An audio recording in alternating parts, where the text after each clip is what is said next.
Live from the House of LeMay Makeup and Dressing Room. Here comes Amber. Stop what you're doing. Here comes Amber. She's just doing what she can. Here comes Amber. Cue the spotlight. Here comes Amber with 2 drinks in her hand. The matriarch of fashion, secrets to her glasses. You can't look away. Ask her, does she do it? There's really nothing to it. She's got that feminine game. If you have a party, or if you're feeling naughty, call up the House of LeMay. Here comes your favorite gal. Here comes your queen. Here comes the talk of the town. And we're live tonight. The music starts playing. It's time for cabaret. And we're live tonight. Ladies and gentlemen, please turn off all cell phones and get ready for your host, Amber LeMay.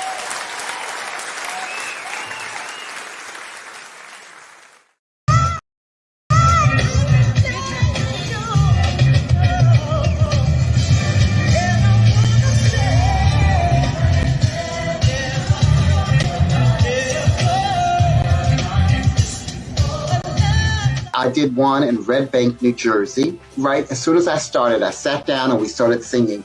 A man that was in the back that I knew would be an issue. I felt it. And he got up and he started to pray. Not on my time. You could have done this before we started. How dare you start praying in the middle of the ABCs? Who does that? I was going to do an all ages, well, it wasn't even all ages, but I was doing a show in Northeast PA, and the Proud Boys and other people kind of threatened the show and everything like that. So we ended up canceling it. So I had to do that. But I've done lots of drag story times still recently, even as far as like 2 weeks ago, I've done one. So, I mean, we're always going to get hate, but with hate comes love. Government leaders and politicians spewing hate and ignorance and bigotry. A couple times a week, I get some type of death threat. It's about 20 different bills that are coming up that are really all just filled with hate. I've gotten a lot of death threats. I dug a little deeper and found this kind of mind-boggling disinformation campaign around what drag is and what drag queens are. It's like a lot of their policies are not really all that popular. It's like they get voted in certain states because of like what they represent and the culture war and because they piss Democrats off. So it's all hype and it's people lying and making up stuff. Then if you see a trans woman in public, what's to stop you from saying that is a man impersonating a woman? And that's where I'm afraid people are going to try and misuse this really broad, really vague language to hurt people. You know, you can't hate somebody unless you dehumanize them. I shouldn't have to wait for violence to happen before I feel like I'm being protected. It's my job to stop us from legislating hate. The comments under the articles were things like, he needs to be tarred and feathered. We need to never zone out, and we need to be aware of what's happening and be willing to speak out. Drag has always been here. Drag will always be here. And I have news for you. These people don't even believe what they're saying. It's all classic diversion tactic. Wow. Hello there. Amber LeMay here, welcoming you to another edition of Amber Life. But first, I want you to like, share, and subscribe, please.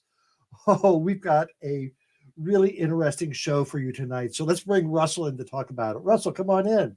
Hey, Amber, how are you doing? Oh, I'm doing fine, Russell. So, I just want to remark on that last TikTok that we showed there. All the interesting people we've had on the show over the past year talking about the issues that are going against the drag, gay, and trans communities. I mean, we saw politicians from Nebraska, California, Florida, drag queens from Alabama, California, New York, Pennsylvania, all over talking about this issue. And I think it's really powerful the way that you've put it together and put it out there for us. So thank you for that. Thank you. And if anyone wants to help us out, if you go to Instagram or TikTok or even YouTube, please go watch all those videos, like them, share them with everybody you know. Let's keep them growing and spread that message around. we're not going to stop. We still have a lot of guests coming up that we're going to talk about that issue. But let's talk about tonight, Russell. So what do you want to talk about first? Well, first, let's talk about Amber Chat that we just had the other night. Yeah. First Wednesday of every month, we get together for an hour or so and just talk to the fans. And we had a wide variety of people this past Wednesday night. Yeah, we talk about what we had for dinner, what we're watching on TV, but we're just catching up. And the Amber crew gets together and talks the first Wednesday of every month. So that was a lot of fun. So, and then you're already watching if you're hearing us, and we want to tell you the best way to watch, which is really on YouTube. You can watch anywhere you want. We're on TikTok. Well, not the show isn't on TikTok, but the full show is on Twitch and Twitter, and you can see us out on YouTube as well, or on our website, amberlive.tv. And YouTube's the best place to watch because all your friends are on there making comments, and you can see them as well. And if you can't watch, you can also listen to the interviews that I put up later in the week. On any place you find a good podcast, you can find the Amber Live interviews. So you can watch tonight and you can re-listen to it on your way to work later in the week. So there's lots of Amber.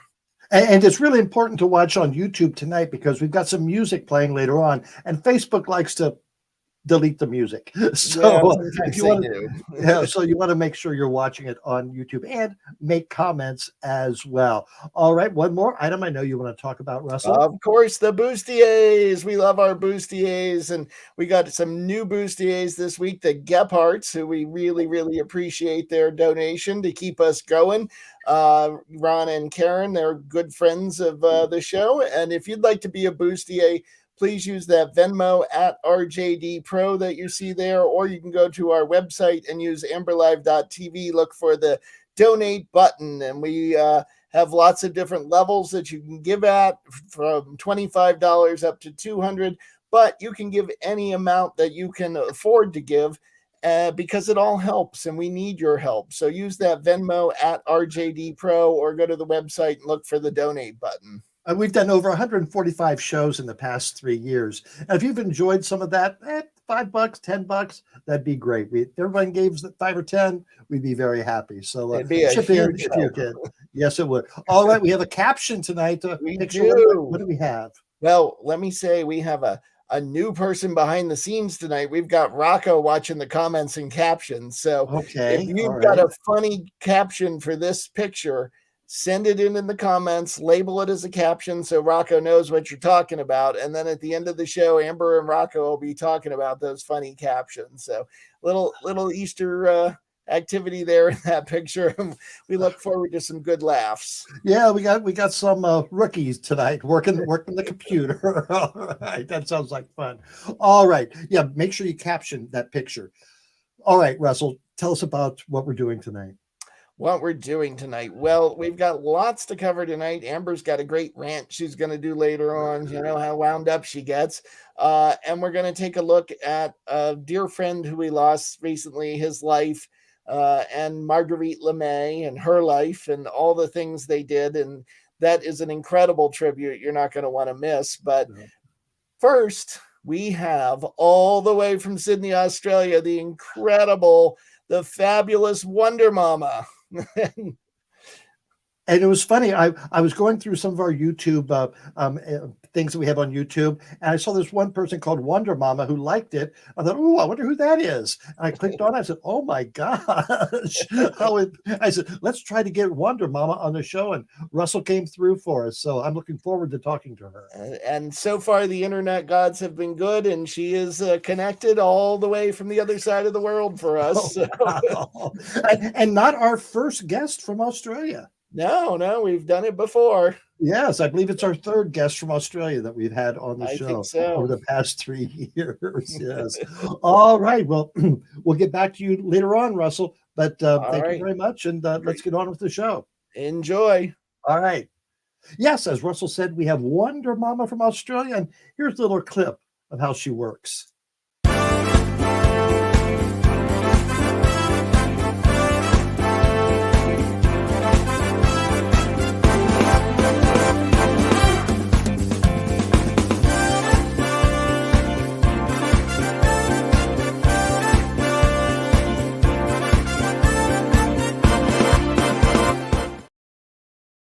All right. Wonder Mama, come on in. Hey, hi Amber, how you going? I'm doing great. Good morning to you. I know Yes, it's good a morning. morning. It's 10 a.m. here on Monday morning. Oh, well, enjoy your week. How does one become a Wonder Mama? Well, it all happened it's nearly 10 years that I've been performing as Wonder Mama. I am a huge Wonder Woman fan, so I love Wonder Woman. I've loved Wonder Woman since I was very little, and I wanted to dress up as Wonder Woman for Mardi Gras, for Sydney Mardi Gras, which is a big pride parade that we have here every year. But I knew that I could never look or fit into Linda Carter's costume, so I made myself a Wonder Mama instead of a Wonder Woman. So yeah, so that's how it all happened. Yeah. So you idolized Wonder Woman, and that created your character. Yes, so I've done like a little spin-off of Wonder Woman. She's my little interpretation. She's got her own little story and background and everything. And yeah, so that's how it happened. Yeah. Were you a performer before then? Not really. I was in the parade. I was creative. I used to be a graphic designer, so I was always into art and illustrating and stuff like that. But that was actually the first time about 10 years ago that I started doing drag and dressing up as Wonder Mama, and then it's just evolved from there. What was that feeling that first time you were in that parade as Wonder Mama? It was amazing. It was a lot of fun. I've done the parade before, but for other themes. So we had different things in the parade. But that was the first time as Wonder Woman, as Wonder Mama. And yes, I was a very voluptuous Wonder Woman back then. But yeah. So, and then it just snowballed from there. It was popular, it was on TV, and it just snowballed from there. So yeah. What came from that? How did you explore the other opportunities for Wonder Mama? Okay, well, then from there, I started doing a lot of community work. I was doing like community, like we've got a youth day called Wear It Purple, which is for Rainbow Youth, to support Rainbow Youth. So I would do appearances for them. The AIDS organisation known as Bobby Goldsmith Foundation here in New South Wales. So I do a lot of community and charity work for a lot of these organisations and stuff. And then from there, it just kept on going. I started doing story times, some drag story times at Mardi Gras and that sort of thing. And now I host my own drink and draw with the drag queen. So it's like my own little business. It's like sip and paint, but we do drink and draw. So yeah, so it's a lot of fun. Yeah. Who's that aimed towards? Who's your audience for drink? It's mainly adults for that. It's adults. It's an adult class, because I think I tried once or twice with kids and I was like, oh my God, this is too hard. So the adults, even though they get a bit excitable sometimes, they're, especially if you get a bachelorette party, they're a bit easier to control. So yeah. So you're being a graphic designer, so that helps with your drawing and teaching that class? Oh yeah, because I've loved drawing since I was really little. I've always been drawing and creating, and then I was a graphic designer for about 20 years, and I got bored of it because it was a lot of computer-based sort of artwork, and I like drawing and being more hands-on, so I left that. And then in recent years, like during lockdown, I actually started I did my own storybook. So I've illustrated and written two Wonder Mama storybooks, and I've got It's Okay to Be Me, which is like a storybook about growing up as a queer kid based on my experience. Yeah, there I am with my books at Comic-Con here in Australia. So I've got two Wonder Mama adventures, and I've got It's Okay to Be Me, which is about growing. So I wrote and illustrated those books, and they're on Amazon and that sort of thing. So yeah. So I try and keep creative, and Wonder Mama is like creative because it's like coming up with ideas for outfits. And I've got my superhero version, which looks like Wonder Woman, but then I've got all my other outfits, which is always fun coming up with different things. So it's very creative for me. Yeah. United States many times. Tell us about some of those visits. I have been to the United States. The first time I went as Wonder Mama, I've been to America lots of times. I've been to New York too many times. I've got to stop. I've got to go somewhere else and visit other places as well. But the first time I was in America as Wonder Mama was we went to Anaheim, WonderCon in Anaheim, which is like a big comic convention, and I appeared there as Wonder Mama, and I won most humorous entry that year at WonderCon in Anaheim. And I've been meaning to go after that. We were meant to go a year or two later, but then COVID ruined everything, so I had to cancel that. But I'm hopefully going to be back in for New York Comic Con this year in October. So yeah, and then the other big event that I was in America for was for World Pride, for New York World Pride in 2019. So I traveled over there with Sydney Mardi Gras, and we promoted Sydney for World Pride, which we had in Sydney this year, and that was amazing. That was the longest, hottest parade I've ever been in my entire life. It was in the middle of July, and I'm there in all my padding and everything, and I thought I was gonna, and it was the middle of the day, and I was dying, but it was well worth it. It was really good. What do you see the difference between, or is there a difference between Australian drag queens and American drag queens? I don't think so. I think there's not much of a difference. I think for a while we had influences like Dame Edna, and we had other characters, but I think the standard of drag queen is getting much better overall everywhere, and I think that's probably due to the likes of RuPaul and everything bringing the standard up so high that it's almost impossible to compete. I don't bother competing, so I just do my own thing. But I think it's pretty much the same. I mean, we've got Drag Race Down Under, and I feel it's almost similar. I think in a way, though, the Australian drag queens put a bit more comedy and fast sort of into it, whereas I think there's a little bit more comedy on the Australian, so they make it a bit more comedic, whereas the American one, it's a bit more realistic and really, really hyper realistic. So it's like really amazing, really pageant sort of drag. Yeah. You mentioned Dame Edna as being an influence. Do you have any other drag influences? Well, Dame Edna was my first, hence the glasses. So that's why so that was my influence with Dame Edna. And besides that, I'm a bit older. I'm not like a 20-year-old drag queen. So it's like I couldn't get away with trying to be like a 20-year-old beauty drag queen. So there was Dame Edna, and I think it was mainly Dame Edna, but really my influence was really almost like cosplay. So it was really being a fan of Wonder Woman more than anything. And then it's just been influences over the years, seeing other drag queens and trying to raise a standard, and also trying to get away from the superhero aspect and just being a bit more fun and fancy. And You host your drink and draw, and you have your story hours and your books. Do you perform other ways? I've actually recently started singing. So I've actually started singing now, and I've been training, and I've been seeing a singing teacher for the last few years. I've always sung since I was little. I was always in school plays and productions and that sort of thing, but it was never really encouraged by my parents. So now I'm doing it myself. And I'm getting there. I'm getting more confident with it, and I'm getting a bit better at it. So I've been doing a little bit of singing as well, and I'd like to do more. I actually want to incorporate the singing into my drawing class and sort of like give them a little show at the beginning of the drawing class, and we'll see how things go. So yeah. What type of music would you like to sing, or do you sing? I like retro sort of music, so it's a lot of disco sort of tracks and old jazz sort of numbers. So I do a bit of a few Julie London covers, some ABBA songs.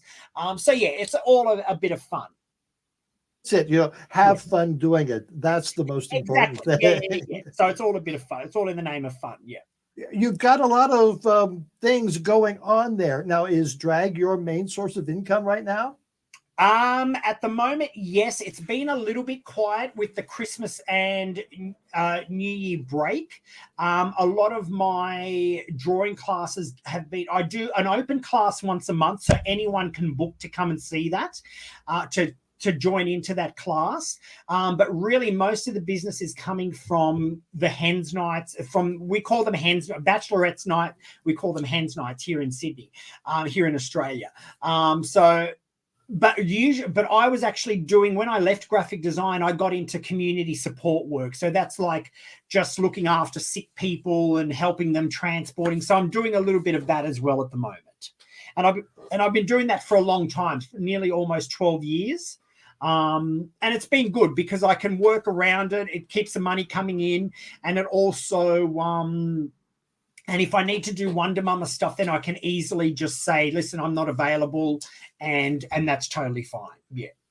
Yeah, I know someone asked for your social media platform, so let's make sure we put so that I've got back. Instagram. I'm on I'm pretty much on everything. TikTok. I've got a little bit on TikTok, but that's too much hard work.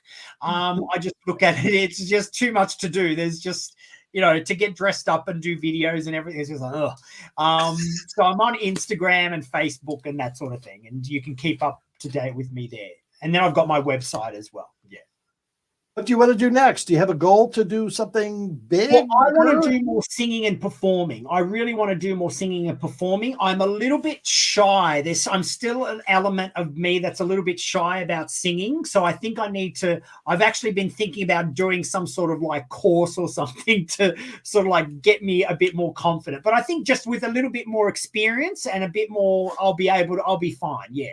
My advice is, have fun with it. If you show you're having fun with it, the audience will have fun with it. They don't care what you sound like. Yeah. So just get out there and do it, girl. That's I've gotten away with it for 30 years. So I know what I'm talking about. Just get out there and do it. Yeah, exactly. You talked about your trips to the United States. Have you traveled to Europe as well? I've been to Europe, but I haven't, not as Wonder Mama. I haven't gone as Wonder Mama. I haven't really, only America is the only place that I've brought Wonder Mama to. But yeah, no, I've been to Europe.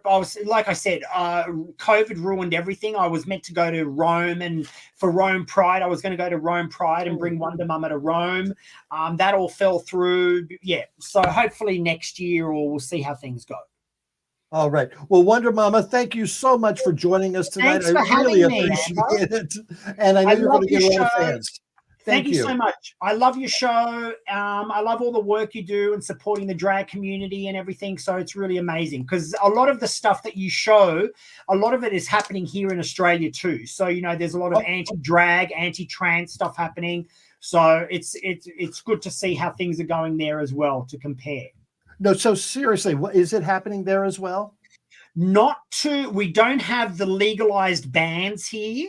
But we are getting a lot of protests, and there's a lot of social discrimination about it. So there's a lot of, especially on social media, there's a lot of horrible things being said about drag queens and drag story times.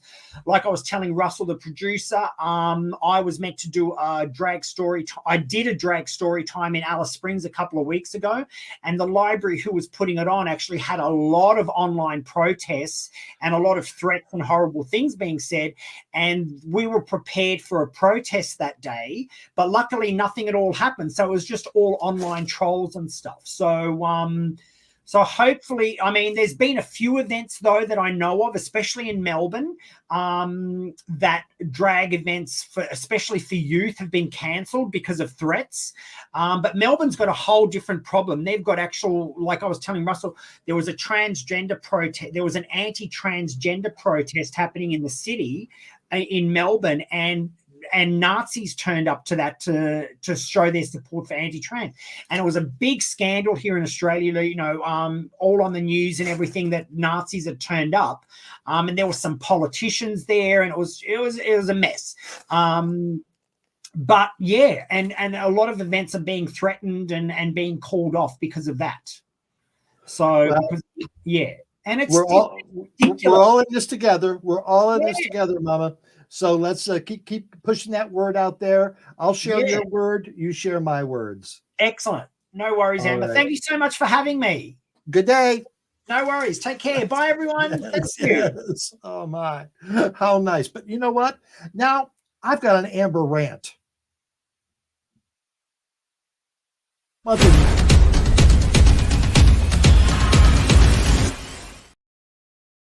Last month in Modesto, California, Michael Sasser, leader of the student ministries, was charged with forcible sexual penetration, continual sexual abuse of a child, and lewd and lascivious acts with a child. This week, Nevada pastor Bobby Smith of the New Beginnings Church in Las Vegas and his wife were indicted for sexual assault and child abuse. Also this week, Alfonso McClendon, former pastor of the Metropolitan Missionary Baptist Church in Savannah, Georgia, was sentenced to 25 years in prison and life on probation for child molestation and statutory rape. And recently, Michael Dolce, a West Palm Beach, Florida lawyer and longtime Sunday school teacher who had advocated for and represented sexual abuse survivors for the past 20 years, was arrested for possession of child pornography. And finally, I wish, the Maryland Attorney General released a 463-page report on child sexual abuse in the Archdiocese of Baltimore that told how 158 clergy sexually abused and tortured more than 600 children and young adults over an 80-year period. So, what are state legislators doing to protect our children? Hey, Florida has proposed a bill titled Protection of Children. One would think a bill like this would be enacted as a warning to houses of worship. Nope. It would authorize state government officials to suspend or revoke the liquor license of any hotel, motel, restaurant, bar, or similar establishment that knowingly admits minors to live adult performances. In other words, drag shows. The Texas Senate approved 2 bills aimed at restricting drag performances that children attend or see. One of them would defund public libraries where drag queens are allowed to read to children. The other bars kids from drag shows if the performances are overly lewd and lascivious. Now, I'm not saying there was never been a drag performer accused or arraigned for harming children, but the emphasis of these and other states to take these actions against drag performers and ignore what's going on in their houses of worship, it's mind-boggling. And that's my rant.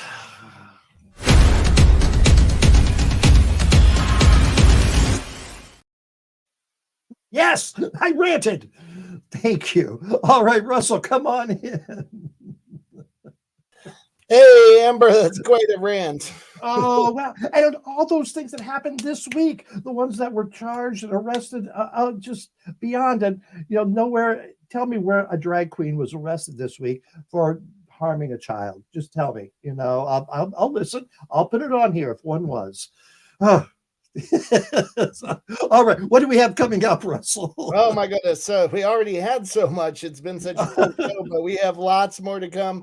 We have a wonderful tribute to Mike Hayes and Margaurite LeMay that's coming up. We have Rocco and of course Bogan Shug. So all right. Well, and we want to do one of the things about the bustiers one more time. Yes, let's not forget the bustiers. We do need your support to keep us going. It would be a huge help. Use that Venmo at RJD Pro to send $5 or $10 or whatever you can afford. And then there's amberlive.tv. Look for the donate button if you'd like to use a credit card. It's all good and it all helps quite a bit. It helps us keep doing things like the caption this.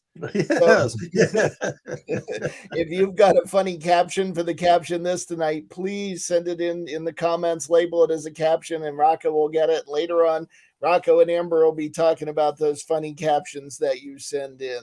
Yes, I think there's been a lot of them in there. All right. Well, thank you very much, Russell. We'll talk to you at the end of the show. Okay. Have a great rest of the show. Yes. All right. 2 weeks ago tonight, we told you of the passing of the world's oldest drag performer, Darcel 15, out of Portland, Oregon. Little did we know, but that same day, my drag sister and friend, Margaurite LeMay, also known as Mike Hayes, had passed away from a heart attack while out for a walk. The outpouring of love and affection was immediate. Online news sources, 7 Days and Vermont Digger ran stories. Mine and everyone connected with the House of LeMay's Facebook pages, email, and phones were jammed with condolences and reflections. What a stark difference to how drag performers are being treated in other parts of the country, as mentioned in my rant tonight. The foundation of the House of LeMay was started when two young men in their early 30s, Bob Bulliard and Mike Hayes, wanted more outlets to perform. They'd been part of the Vermont Cares Cabaret Players with Mike's sister Nancy and good friend Cindy Zook and others, raising money for the local AIDS resource organization. Drag wasn't a thing in Burlington at the time. Sure, at Halloween there'd be a few messes in dresses, but the only regular performers were past Amber Live guests Yolanda and Cherry Tart. In watching one of their shows, Bob and Mike looked at each other and said, "We can do that." And they did.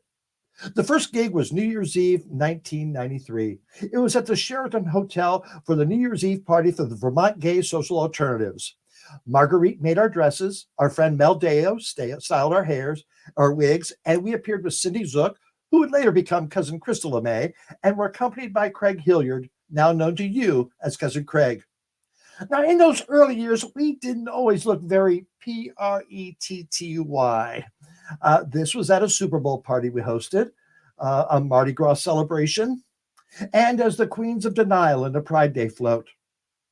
The first 10 years of the House of LeMay were chronicled in a documentary called Slingbacks and Syrup, which was written and filmed by our own Russell Dreher. In it, each of us were given a chance to talk about ourselves. Here is Maggie's segment.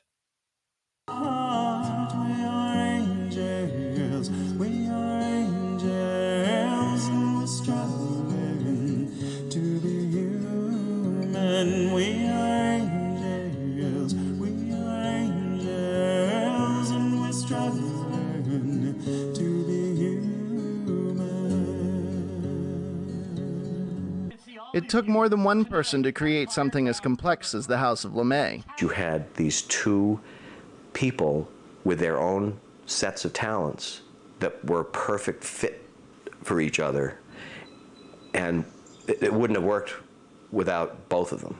In the background, I saw Mike, Bob's roommate. We're housemates, not roommates. We share a house, not a room. We're not a couple. Let me make that very clear. Sorry. In the background, I saw Mike, Bob's housemate, making his own impact by creating the look of the house through costume design. Obviously, a drag act, there's very little that's more critical than the costumes. In The Mad Woman of Chaillot, I never get the line right, but basically when she gets dressed, she grabs her jewelry box, throws it up in the air, and wherever the jewelry lands, that's where she pins it. And that's sort of the feeling that I like from the outfits. It's like, okay, I have a little extra trim. Well, I don't want to just throw it away. I'll add it somewhere. And, okay, do these shoes make my tits look too big? That's sort of the whole attitude with the costumes, I think. His talent of the costume design and everything else is right on target, and would give us quite literally the shirt off his back, or better yet, would pull out the fabric and design and make the shirt for us. And that I really appreciate about Mike. I'm a native Vermonter. I was born here at the Fletcher, it was the Fanny Allen Hospital then, but here in Burlington. The first time I did drag was in college. We were doing a Tennessee Williams show, Camino Rail, and I played, among other 12 parts running through the show, I played Nursey, who was a Mexican nursemaid, a duenna. I don't, it's been so long I don't think I have the term right, but that was the first time I was drag, and it was less pretty than I am now, if that's possible. I was at Johnson State College, and they used to have a summer program to go to New York City for the theater, for the Ensemble Studio Theater. So during the daytime, I was taking theater classes, acting, doing apprenticeship for doing sets and stuff like that. And at the night, I earned extra money at the Broadway Arms Bath as a stripper. Mike, perhaps I would say, is the most level-headed, common sense, down to earth. You know, that's how I paid for my next year of college, was as a stripper. I didn't come out to my mother until just after my father died. We were even coming home from the wake. We'd stopped at a grocery store. Well, on the way back to the grocery store, I told my mother, and I said, that's the only thing I regret, is not having told my father that I was gay. And it was great. We got to the grocery store, we went in to get groceries, we went back out to the car, and we had locked the keys in the car, and it was running. We were both so about me telling that we had forgotten the keys. He's got this great effervescence that just, you know, he brings out happiness in people. It wasn't bad at all. It didn't bother me. What was it Amber said? No tased. It didn't hurt as much as being tasered. While Mike was usually a quieter soul than Bob, I learned through our friendship that he had his own ways of making his point when he wanted to tell you something. For example, Mike unconsciously found his own unique way of telling his mother that he did drag. So I had a whole set of pictures to show Mom, and she wanted a couple. So I said, here, take the book and pick out what you want, and I'll have copies made for you. And she did, but accidentally I left a picture of Amber and Marguerite in our new dresses with Cindy standing between us, who is a foot shorter in flats, let alone us in 4-inch heels and hair. And she handed them back to me, said, I would like a number 5, a number 12, and a number 15. And oh, by the way, those dresses came out nice. You think so? Yes. In the picture, you should smile, though. I think we complement each other, things that he likes to do. Either I don't like to do them, so he does them, or we like to do things together. Marguerite is a sassy, larger, middle-aged babe who's always on the make for men and food. Maggie pictures herself leaning against a full-length, full-size baby grand, a slinky black dress slid up to her hip, and a lot smaller than she is now, but singing this bluesy sort of vampy thing, which is nothing at all has to do with what she looks like. Everyone usually humors me well about doing my torch songs and my unrequited love songs. And Maggie brings, I think, a tender element, whereas Amber might come across as harsh, Maggie comes across, and she can be just as cutting, if not more so sometimes. But she comes off as more lovable. We had dreams, like all of you had dreams, but we grew up on the wrong side of the tracks. Believe it or not, even at a trailer park, there's a wrong side. I don't need your love to make me strong and free. I have the strength I need inside of me. You think that because I cry that I'm weak inside, you just don't see the gift that is me. Because I'm so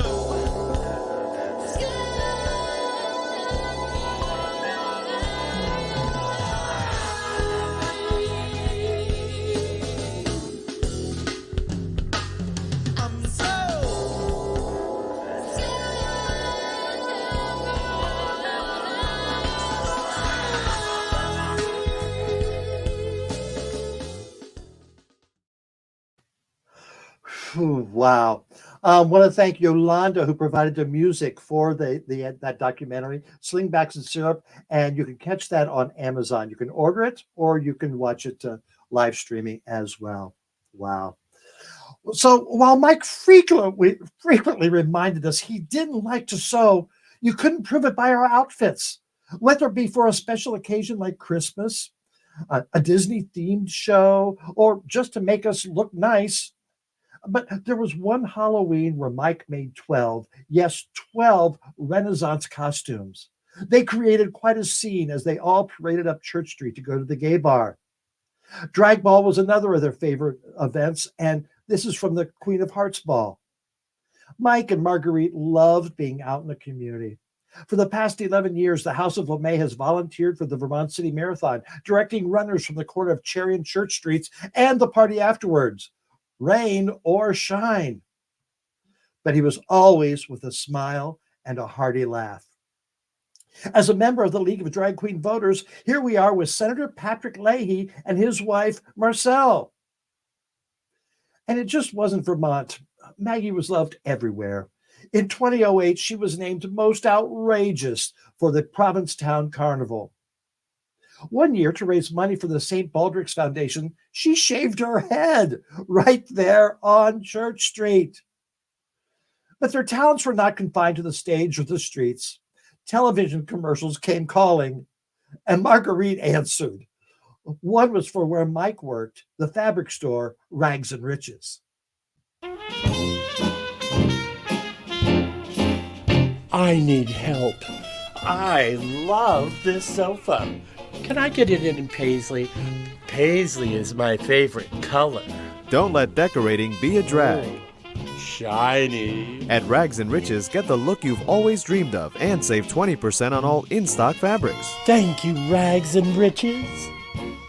She looks so familiar. Nope, never seen her before. But one that got everyone talking and even won an award was when Maggie was a bad employee. Watch this.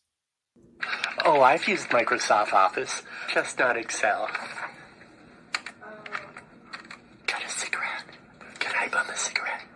Don't you need special training for PowerPoint? Hold on. Okay, I'm back. Whose pudding is this? Oh, I'm just not comfortable with Word.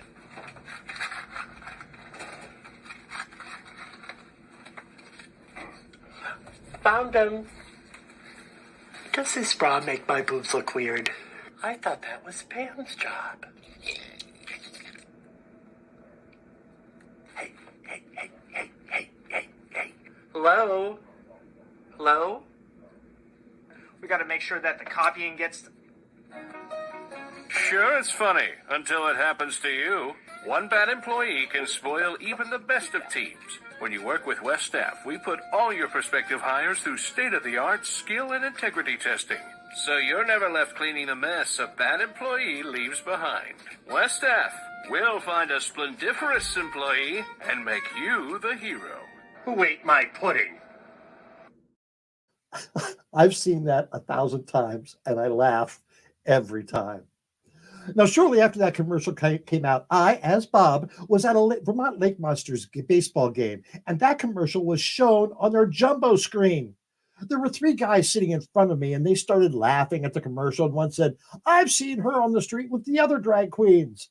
I leaned forward and said, I'm one of the other drag queens.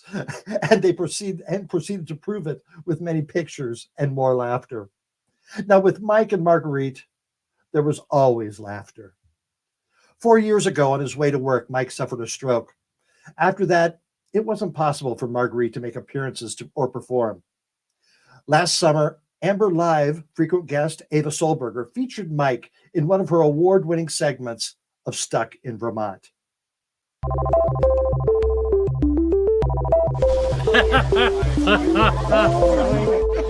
It makes me feel Christmassy. Marguerite, you're amazing. I love it. We are here in Burlington at a historic garage sale for Mike Hayes, also known as Margaurite LeMay. They have legs! Go get your purse, Grandma. And we got really. ho, ho, ho. And there's matching wigs and earrings, too. I'm open to What is that? It's a little fish. Ah, get it! So come in with me. Do you have shopping carts? And everybody who loves Mike and Marguerite is coming here to try on the glamorous clothes, jewelry, glasses, and hats and wigs, and take home a piece of history. And an M for Marguerite. That's our polka dot dress. That's the polka dot collection. Today's a culmination of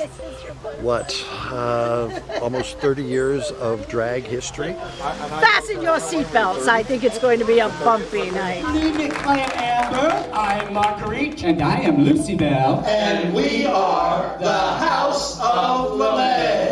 The LeMays are larger-than-life legends in Burlington, and they have been going strong for almost 3 decades. And 10 years ago, we also created the League of Drag Queen Voters, and our motto is, don't blow it, vote! What I'm most proud of is over the 26-7 years, the hundreds of thousands of dollars we've raised for organizations, as well as awareness for other charitable causes. We don't have money to give of ourselves, so we give our time. And beauty. We're LeMays, not your ordinary days. We're outrageous, true, but it's all for you, 'cause we're LeMays, we're LeMays, we're LeMays. The L'Amazing LeMays always bring the party, and everyone wants their picture taken with them. And those eye-popping handmade costumes were designed by Mike Hayes. But things are changing for the LeMays. In April of 2019, Mike had a stroke. And it was pretty devastating to all of us. I knew things would have to change after that, when we realized his diagnosis was not going to be a complete recovery. So we had to think about what we were going to do, and so we didn't do anything for a while. One thing I'd really like to do is assure everyone that just because this fabulous yard sale is taking place, the House of LeMay still exists. Mike and Bob, also known as Amber LeMay, were housemates for over 20 years. They started the House of LeMay together in 1992. When we started out, drag was pretty simple. You go to Goodwill, you get a dress, find a wig, put it on, attempt some makeup, and voila. But it's gotten a lot different these days. With the advent of, I think, RuPaul probably has a lot to do with that. And the emphasis is more on glamour or female illusion. We love you, Beaver Pond. Our drag is more character driven. We're from the hot damn trailer park in Beaver Pond. So we have stories to tell. We're more than just a pretty face. Oh my God, we've come a long way, baby. I think we are a combination of all your crazy relatives, the crazy old aunt, the little bit tipsy one. We would be some of the most interesting ambassadors or representatives of the potential of fun you could have. I am the queen of your double-wide trailer.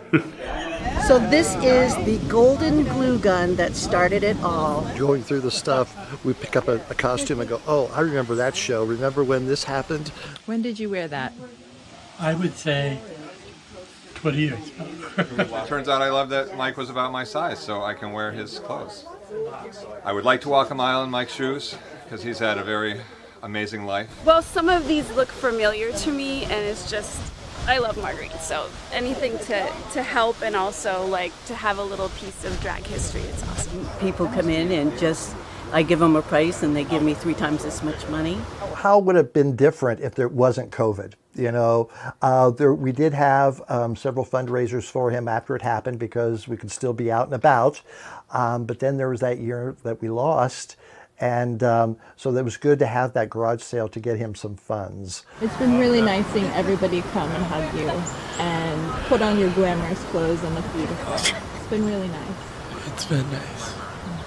Margaurite LeMay, House of LeMay. I can't think of many more people who are as just warm and friendly and giving and willing to help out as Mike. Oh, the LeMays. The LeMays are amazing. The cheerleaders and the marshals of the parade, and not just at the actual parade. There's a parade every day for them. And just help this place be the special place that it is. This is my basement. Well, it used to be our basement, but now it's my basement. And this is where the magic happens. This is where Margaurite made a lot of our outfits, was in this basement. That's Amber's first appearance in Halloween of 1992. He made each of us different dresses, different styles. I call it Jungle Pride. We had matching cow coats, matching dresses. This is one of my favorite outfits Margaurite made. Little sailor outfit, red, white, and blue. I think it was called Cowgirls Sing the Blues. When we did different colors, my color would be blue. Margaurite's was always purple, and Lucy Bell was pink. We call them polka dots. We make fun of ourselves. Looks fabulous, darling. You could tell whoever had this place or this stuff, they must have been a fun person. With the colors, the feathers, the beads, the shoes, the wigs. It all said, this is a fun party. Very nice. How do you feel? Amazing. And I got some great jewelry, maybe for my friend, but maybe for me. I got a lot of stuff. Oh, devil wig! What? Amber allows me to go out and have fun, but not bring attention to Bob. Marguerite and Mike would say the same thing.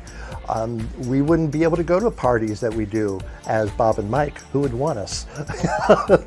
Don't you know who they are? They're the LeMays.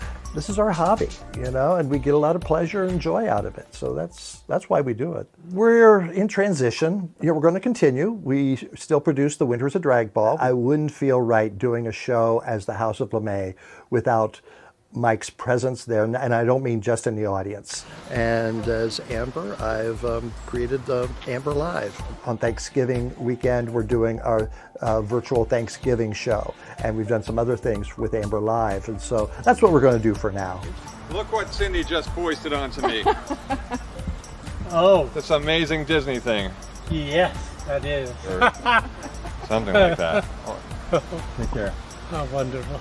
It's absolutely true. When you see each of these pieces go out with someone, you know you're going to see them again in the community. I'm going to see all of these gorgeous pieces. They're going to continue to have a life.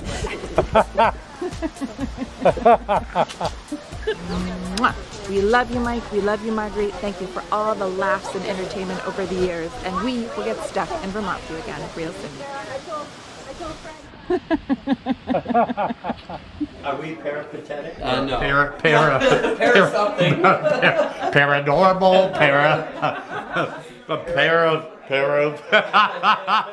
We're a peripatetic. Peripatetic. That laugh.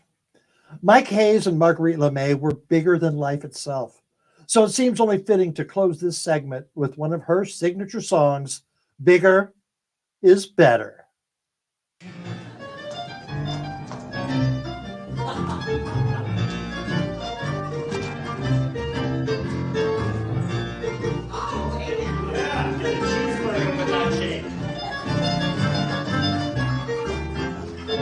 Bigger is better.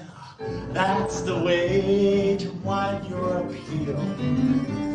What's more delicious, a celery stock or a 10-course gourmet meal? Bigger is better.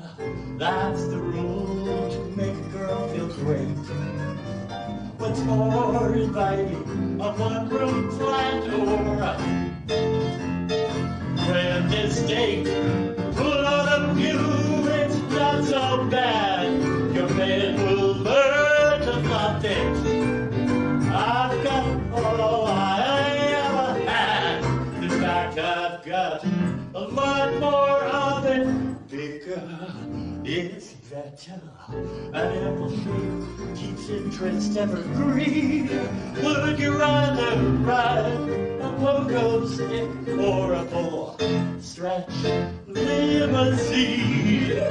Oh, I may have some miles on me, but I know how to handle the curves. And you talk about your dual airbags.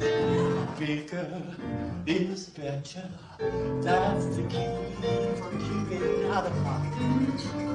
But sparkles for a diamond chip or a 15-carat rock. Bigger is better. Large and luscious always fills my boat. What keeps you warm? A muskrat muff or a chinchilla coat? When your finger starts to spread, that's no cause to hate it. Do what Ziegfeld did instead. Decorate it, celebrate it. Oh, I'm sure a couple of you know what I am talking about. Bigger is better. Take that tip, and life keeps getting finer. What floats your boat? A dinghy or a full-rigged luxury liner? Too much of a good thing is never enough. Come on, baby, and strut your stuff. And that is what I came out here to say. Even my message is heavy. Bigger is better, so start getting bigger today. Hey, hey, hey. And remember, girls, life is like a paycheck. A generous figure is always better.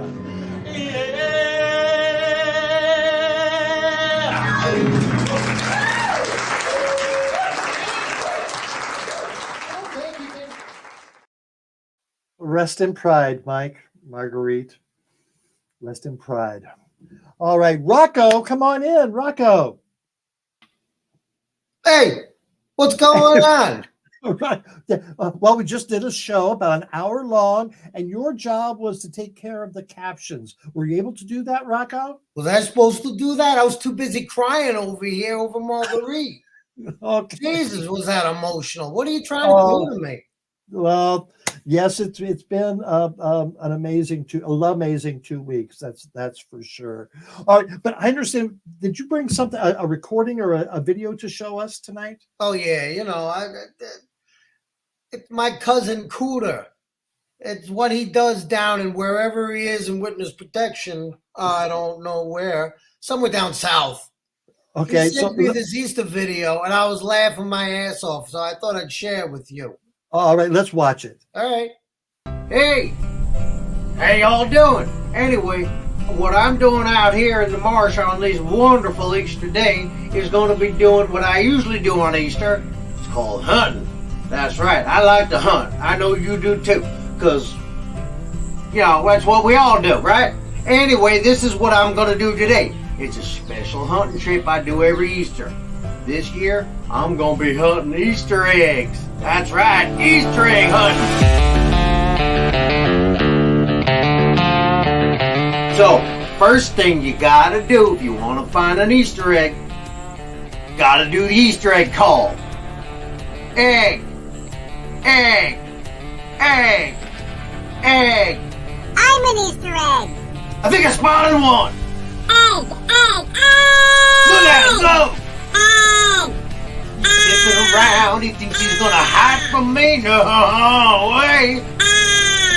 Come on, Easter egg. I know you're out there. Where are you?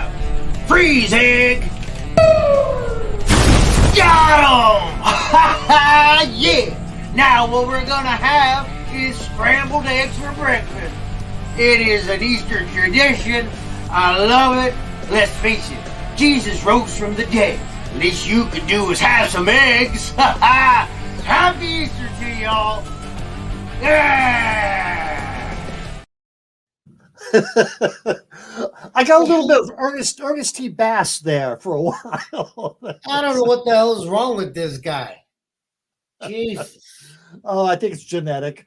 All right, let's show the picture, the caption picture. Yeah, let's see that. All right, I think I was in that kitchen in the early '80s. I'm not sure.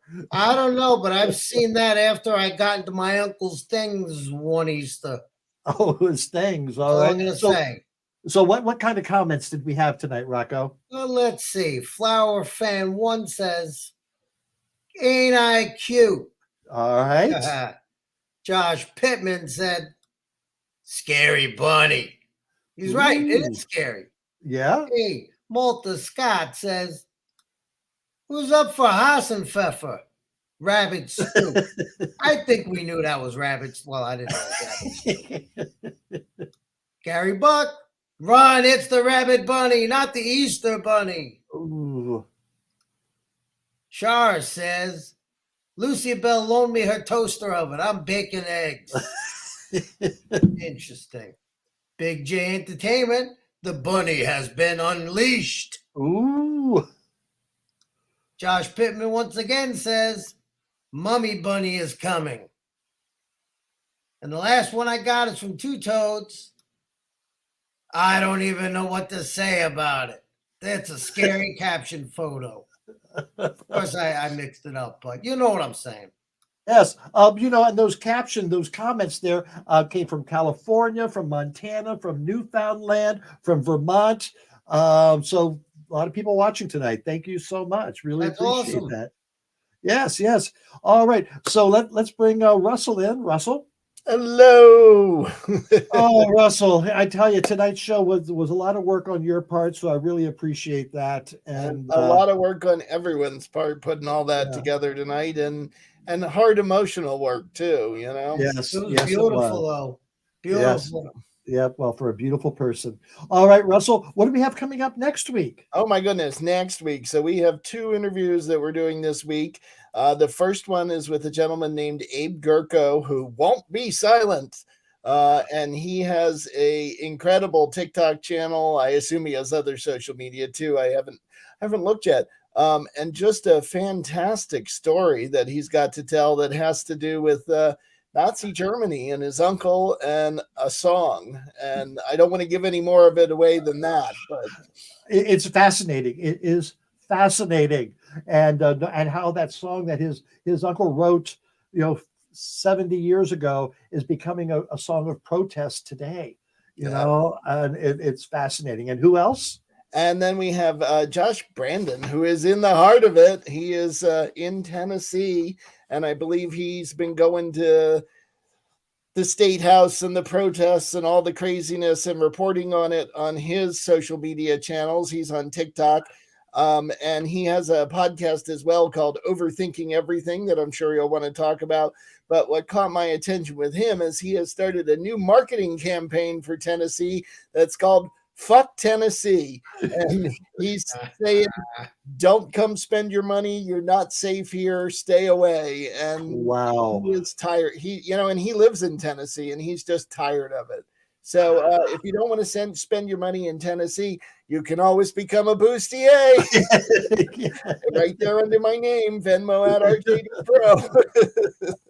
So that's next week, and we're lining up lots of great guests for after that. And again, if you appreciate what we're doing here every Sunday night, give us the cost of a movie, or something like that. Exactly. That'd be great. All right. Well, thank you so much, Rocco. Thank you, Russell. Thank you. Have a pleasure. great evening. And thank you, Rocco. Yes. Oops. All right. Crazy night. It's Thank been you a so long much. 3 weeks. I'm out of practice. Thank you so much for watching tonight. It was a really important show for us. And what better way to close it out than with Boog and Shug? Buck, Buck, Buck!